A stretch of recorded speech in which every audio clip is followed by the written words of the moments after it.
4:38 this morning, and on the international front, fighting reignited overnight between the U.S. and Iran.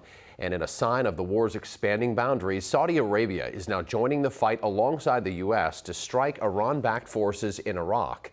It comes as President Trump met separately with Israeli Prime Minister Benjamin Netanyahu in D.C. yesterday, along with Ukrainian President Volodymyr Zelensky. NBC's Alice Barr has the latest.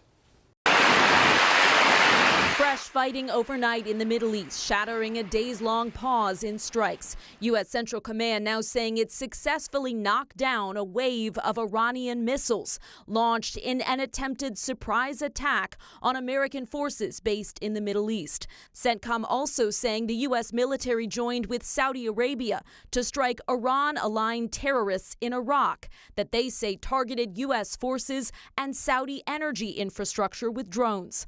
It all comes just as President Trump had voiced optimism about progress in diplomatic talks, while again threatening more destruction if Iran doesn't agree to a long-term deal. I could take out most of their bridges in less than an hour. All of their power plants would be gone. Earlier Tuesday, the president met with Israeli Prime Minister Benjamin Netanyahu, who downplayed any friction over the allies' goals for the Iran war. We have a common commitment.